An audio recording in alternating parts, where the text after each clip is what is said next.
Ladies and gentlemen, welcome to another episode of Media Watch. I'm your host, Dr. Savi. And this week we've got another fantastic guest, and we are back to our regular format shows where we have the news, we cover off one headline, we have a number of headlines from around the world, and we look at Sikh news in particular. I'd like to introduce my guest this time round. It took a very long time to book you. I'm really so pleased that you came. It is Tanmanjeet Singh Dhesi. Now, officially he's the MP candidate for Gravesham. Is that right? That's right. Tell us a little bit about yourself before we get going. Waheguru Ji Ka Khalsa, Waheguru Ji Ki Fateh. Dr. Savi, first of all, thank you so much for having me on, and I do apologise sincerely that our diaries couldn't quite coincide. It only took 6 weeks. But no, it's an absolute pleasure to be here with you today. But yeah, Gravesham, for those of your Sikh channel Media Watch viewers that are not aware, it's a town and a borough within Kent, in just southeast of London. Yeah, so I'm the Labour Party's MP candidate. I've been a councillor there for the last 8 years. And you were mayor? Yes, that's very true. So about 3 years ago I was the mayor of Gravesham. I'm currently a councillor and a cabinet member responsible for the business and the community portfolio within Gravesham Borough Council. Fantastic. So going with the show, what we do first of all is we take one headline, and so the major headline is, I think, the autumn statement made by the Chancellor. We do look at news around the world, but particularly we're going to look at the UK situation. Now, a couple of things. We'll talk about one of the other ones in a minute, yes. in the next part of the show, which is about the NHS. But I wanted to, I'm a little bit confused. I know you're kind of representing Labour and stuff, and we've had the Conservative Party prospective candidate last week. But there's been a lot of talk about mansion tax, which is like houses that are over 2 million, which might have to pay more rates. But what's the link between actually suddenly having a banding associated with stamp duty in terms of, I think the figures are, I've got down here, 0% paid for the first 125k of a house, 2% on a portion up to 250, and then 5% to 925k, and up to 10% for 1.5 million. Now, I found it really weird because basically, isn't the average price of a house in London about 450k, but in the rest of the country 177k? So all of it is out of proportion, isn't it? Yeah, Dr. Savi, obviously, with regards to the autumn statement, in particular, the banding, I think what's finally been accepted by the Chancellor and by the current Tory-led government is that the whole principle of Labour, that the housing market itself needs to be rectified in terms of the banding, I think, is one measure towards that. And when you alluded to the mansion tax, I think that there's inherent fairness within the system. Something is wrong. It's wrong because somebody who's living in a £140 million penthouse in Knightsbridge, they are paying council tax, which is 390 times less than the average person when you take into respect the price, or the value of their property. So proportionately, there's such a disparity. So while I welcome the new banding system, I think it's a small measure, which that's why I feel that the government has recognised in principle. But there is a section that might be living in a house which happened to go up in price, right? Maybe they inherited the house, or maybe a situation where they bought that house and a few years ago it wasn't as kind of astronomical in price as it is now. I mean, you've seen the house prices actually just kind of explode. I remember my uncle, I think, bought a house in 1970. It was like ridiculous, like a 15k compared to prices now. But the same house probably now is worth probably about 450, 500. So in one way we're kind of discriminating against people who are living in houses that haven't moved, but the house prices have gone up anyway. I fully take on board that point, Dr. Savi. But what we've got to realise is that at the present time, you've got a large proportion of our population, especially the younger generation, who can't even get onto the housing ladder. We've got a housing crisis which the government has done nothing to rectify within the last 4 years, and that's why Labour announced that we will be building 200,000 new homes. That's what the sort of levels that we need to be at. So the government hasn't grasped that nettle. So when we talk about the Manchester, when we talk about all of these issues pertaining to housing, there is something inherently wrong in the system. So but let me just move you on to another area, which is, for example, there's a statement made that deficit has been cut by 210 in 2010 by half, right? So basically, there's still borrowing, which is set to kind of go down a little bit. But then I kind of find that really weird because effectively, people are actually obviously taking more money out themselves because they can't afford to live, right? They're borrowing more. But that's the same thing as what the government's doing, because they're borrowing more as well, aren't they? Well, Doctor, so with regards to borrowing, I think some of your viewers may not be aware that George Osborne himself is borrowing £219 billion more in this current Parliament than he himself had planned. So I think the average person can do better than to take lessons from him about borrowing. And that's where they're constantly with the message about reducing the deficit, reducing borrowing, and how they're trying to rectify the wrongs of the previous government. Most governments around the world, and even Labour as well, who actually had to borrow a lot of money anyway. I mean, it's expensive to run the NHS in places like that, isn't it? We can't necessarily get all the money we want from national insurance. But borrowing, we might spend a lot of money on defence. Yes, that's another question. But borrowing is important if we take it, within the whole wider context of how we want to run our economy. We've got to have a flourishing economy. We can't try to strangle that, which I feel is what the government is. And the autumn statement, some of the policies which were outlined in terms of more deeper cuts. We've already had £35 billion worth of cuts, in the current government. Now, those are cuts that have been implemented. There are a further 55 billion which are yet to be implemented if we take into cognizance what has been announced to be fair, in the autumn statement. Austerity kind of strategy, that isn't something that some other countries have followed, right? In some other countries, like the US, they haven't followed that model. We have spoken about this before as well. Whereas in the UK, we are. But Labour Party is still going to continue with some cuts, though, aren't they? No, obviously, economists will argue about the fiscal stimulus and about different economic models. As far as we're concerned, that we've got to be spending wisely and responsibly. So we've got to balance the books, which, by the way, is something that David Cameron has not managed to do. If you look at what he said, before he took charge of the government, he said that he would balance the books by 2015. Yeah, we've seen that. And that's not happened. Now they said that they need another parliament to do that. And he also estimated that if they were not successful in that, then that people should vote them out come 2015. And I hope some of your viewers will take that fully on board. Absolutely. But with regards to spending, Ed Balls has already announced that we will be spending, and in a responsible manner.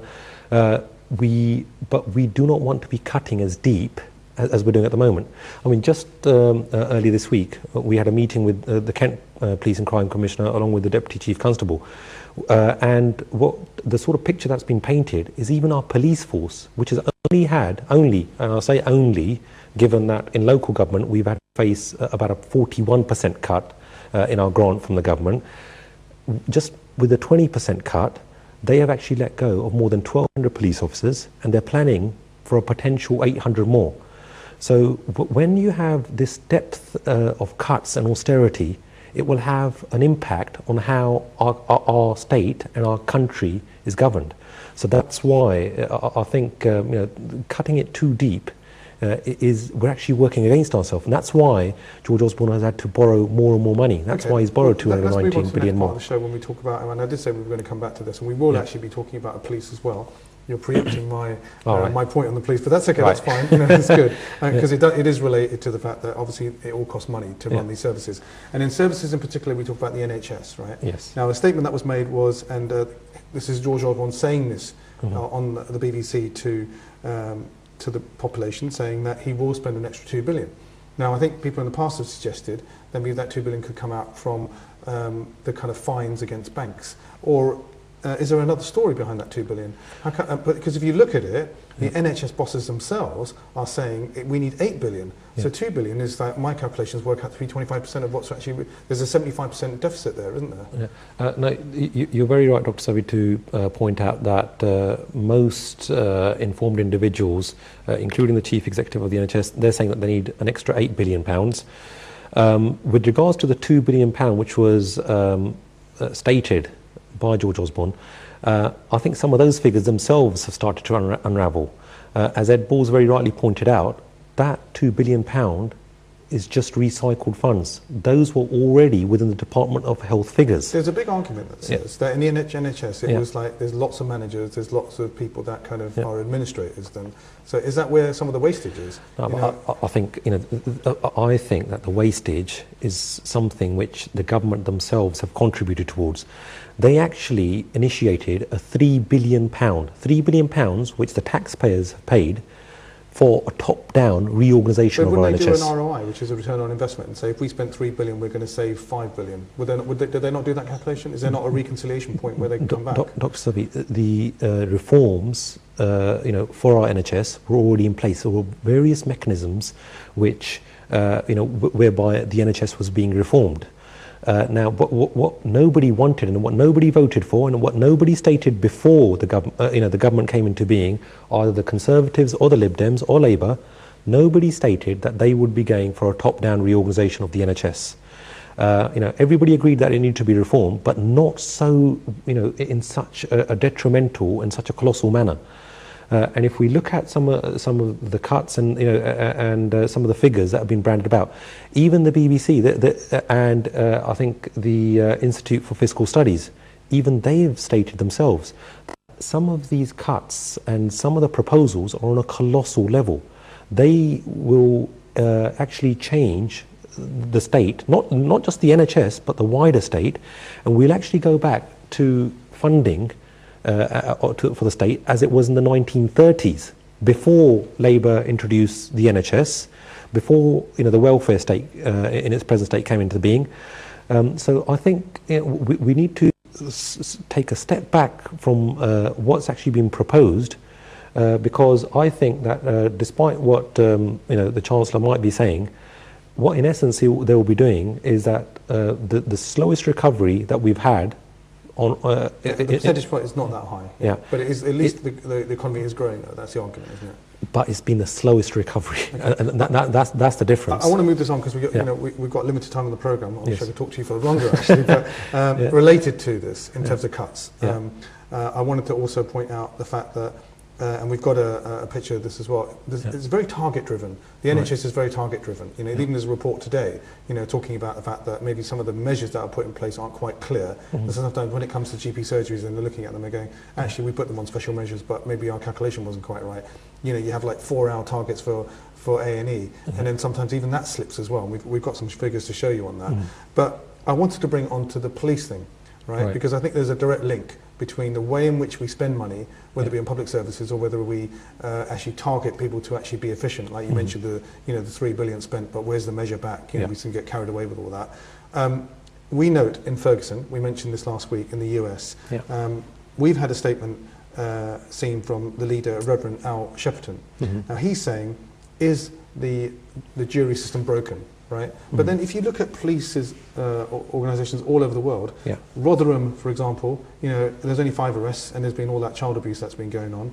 India, some of their police practices are back in the 20s. Are we in a situation where a lot of the police forces are overworked, right? They're doing too much paperwork, or is it just the fact is that there is no justice, regardless of where you are? So even if you did plough loads of money into these systems, it's inherently racist, inherently broken, and on top of that, you're chucking a load of targets, which means that people don't achieve what they should achieve. So whether it be you're a public service in health or whether you're a public servant in terms of police, you're under pressure to perform, right, rather than do your job properly. Dr. Savi, what I'd say first of all, let me temper my forthcoming comments by saying that I think that in Britain we have arguably the best police force anywhere in the world. we've got 5 arrests in Rotherham. I mean, what's the deal with that? You know, child abuse is going on. There's thousands of cases of this. You know.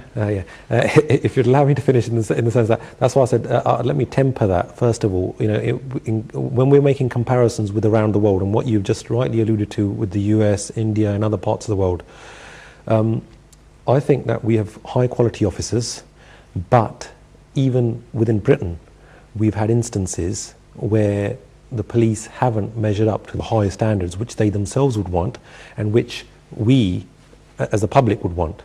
I think the recent Stephen Lawrence inquiry and the allegations of institutionalised racism and all that comes to mind, along with what's happened in Rotherham, as you rightly stand. In the States, you know, that's right. And but with regards to the police cuts and how they actually go about it, I think that's something that we've got to look for, in terms of going into the future, is that if we cut too deeply, we will not be having an effective police service. Maybe we're too performance orientated. Maybe they're filling out too many forms. Yeah. You know? I think we've got. They're not in the streets actually going out and doing policing. I think we need to have certain targets, but we cannot have an overladen brutality either. It's got to be a correct balance. But we've also, as you very rightly point out, we've got to have officers on the beat. If we do not have that visible policing, then there will be an increased perception of crime, and actually, I feel, an increase in crime as well. So, because statistics can lie, can't they? Because if you fill out enough paperwork, you could say, actually, the overall crime rate's actually dropping because you're filling out too many forms. Yeah, doing too much data analysis. Yeah, but I think, Dr. Sabu, we've also got to be very careful of what sometimes the current government has also proposed, that we've got too many people filling forms and support staff and so on, but we've cut things to the bone as it is. And many of those support staff, not all of them, but many of them actually help the officers on the beat to perform effectively, so that they are not overladen, with paperwork. We need to have the correct balance. Okay. And with regards to what's happening in the US, I think some of that is very, very appalling, and I think it might be symptomatic of the system there. The grand jury system, I think, once again, there's something inherently wrong. There's something wrong there. Yeah. Because if you take the recent thing, what happened in Ferguson, was very bad and was bad enough. That gentleman that was strangled. And in New York, I mean, which that is actually on video, and you can see that the individual, he's actually saying, "I can't breathe." And at that time, there's an allegation that he was selling cigarettes illegally. Now, even if we assume that he was selling something illegally on the streets, firstly, he was unarmed.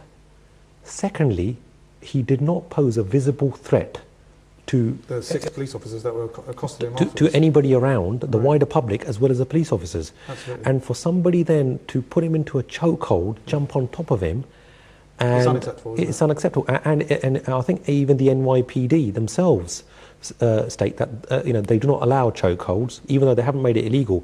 But then for a grand jury to say that nobody has a case to answer, of course, the African American community are going to feel slighted. And I'm pleased that President Obama has taken a more firmer stance on this, and that there's something unfair, and why people think it's unfair, and why you've got thousands of people out on the streets. In other parts of the world, as long as it's peaceful protest. Yes. Let me continue on to the last part of the program, because I really want to talk to you about this, because I know that you have a very important link to this story. Last week we were talking with Tanmanjeet Singh. We were talking about the unveiling of the statue in Gravesend, 8 foot high bronze statue of a turbaned Sikh soldier known as the late Squadron leader, Mr. Pujji, Mahinder Singh Pujji, DSC. Right. Now, tell us a little bit about the history. We've got some minutes to talk about it. When you were mayor, right? Yes. I mean, it must have been. This is something that you were presented with, wasn't it? Because you were there. That's right. We've got some lovely pictures from a couple of these. This is a Punjab Times over here. I'll show you that. There's a lovely picture on the front of it. I think we've got a bit of video that hopefully we can show you as well. Time given. And over here, look, there's a picture of you there as well, next to the current mayor. That's right. I think. Even the Sikh Channel CEO was there as well, which is wonderful. Yes. But this is lovely. Is that the picture of the guy who actually... The sculptor, yes. That's the sculptor, Douglas Jennings. You put that up so you can actually see it. it's, I think, a monumental achievement, and it's been a collective community achievement over the last 3 years. How I became involved, about 3 years ago, I was approached to lead on the initiative, to try to get a consensus with the council, which at that point in time it was a Labour council, so I knew the council leader and other senior council colleagues. So this must cost money to do, right? Yes, so no, definitely. Where do you get the money from that? I'll elaborate further in that that I was asked to build a consensus, with the council, because we wanted something in the town centre. Also to try to build a consensus with the Sri Guru Nanak Darbar Gurdwara. And at that point in time, my father, Jaspal Singh Dhesi, he was... Your father's done a lot of seva, hasn't he, for Gurdwara, isn't he? About 10 years, isn't it? For yeah, I mean, thank you. He's been the president for those 10 years. Singh Dhesi. And, so I was asked to approach him and other senior members of the Sikh community, and as well as the wider community, to try to get a consensus if it was possible. It's been talked about for several years. I've been a councillor for the last 8 years. There have been others saying, well, look, we need to have a statue, we need to have some sort of commemoration, especially for remembrance services. Yeah, and it's 100 years, yes. Anniversary, so of World War I. So it's an interesting time to do it. So what happened was that I spoke with the Gravesend Gurdwara. They eventually acquiesced on their stance, which was they were going to build a statue once they'd finished with the Gurdwara building itself within the Gurdwara premises. But then, they said as long as the wider community feels that it can be in the town centre, then we will acquiesce to that demand. When I approached the council leader John Burden and other senior colleagues, gradually it became apparent that a consensus could be built. If it was the statue was of Squadron leader Mahinder Singh Pujji, and he was important because he was a local war hero. Okay. A highly decorated, decorated with a distinguished flying cross for his immense bravery and services to our country. And because he was a Gravesend resident and he actually breathed his last in Gravesham as well. Everybody, was unanimous that that's something that they could proceed with. I think you did an amazing thing to bring it from concept to delivery for everyone to enjoy it. So and you and everybody else in the team that kind of supported it, Even though it wasn't my idea, I think it was an honour to be able to lead it, during my mayoral term, and we actually raised, Dr. Savi, £70,000 within a month. That's amazing. And that's largely thanks to the contributions and the efforts of the council, and in particular the Sri Guru Nanak Darbar Gurdwara and the wider community leaders. I think it should be pointed out that while the lion's share was collected from within the Sikh community, and we actually went door to door, the likes, and calling upon major businesses and other families within our area, and I do thank them for having accepted the request, but £1,000 was actually donated by the Gravesend and Dartford Muslim Association. Right. Another £1,000 was donated by the Gravesham Historical Society.